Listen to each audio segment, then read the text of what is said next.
she thinks. Don't ruin it.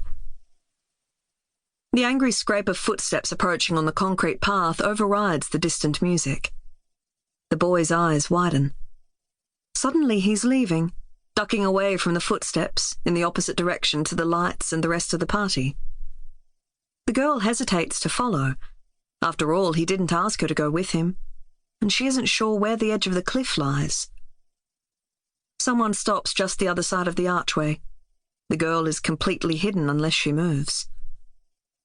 The music volume jumps, now so loud the bass is a vibration rather than a sound. The girl strains to listen through the foliage, catching a grumble of voices. Two, she thinks, but they're low and tense, and she doesn't recognize them. Not definitely.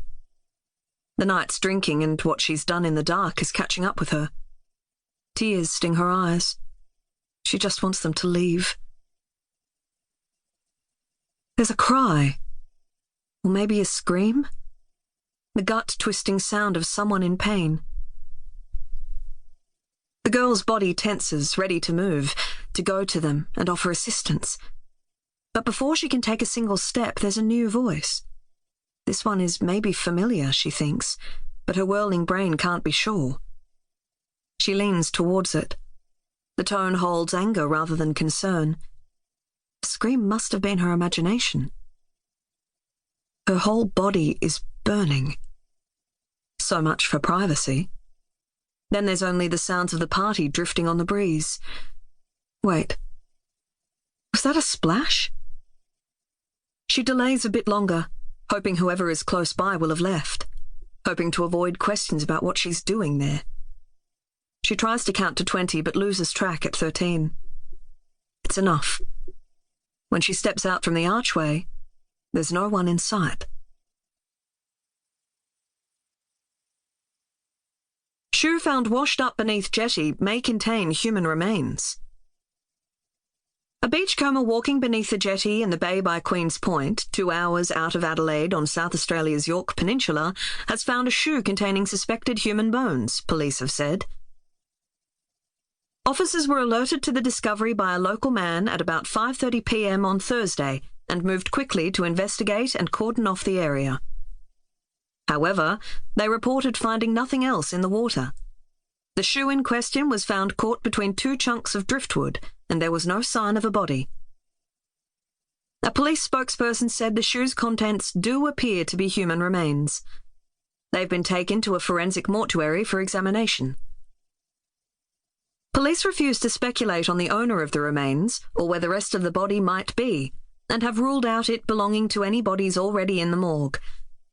However, with no one in the town having reported a foot missing, talk around the area assumes it most likely belongs to someone passing through, or that it must have drifted in on the current from further up the coast.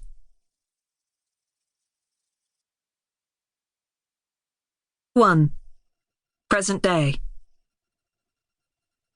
It began with Harry Whitlam buying Lucy a creaming soda, and the flip in her belly when their fingertips touched. But if she's honest, she probably fell in love with all 3 of the Whitlams that summer.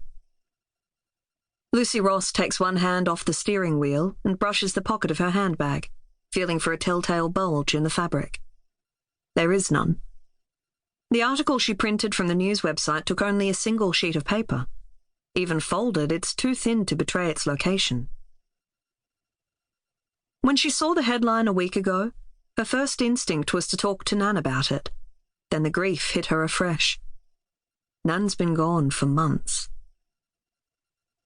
Probably for the best. Talking with Nan about Queen's Point and Lucy's summer there never ended well.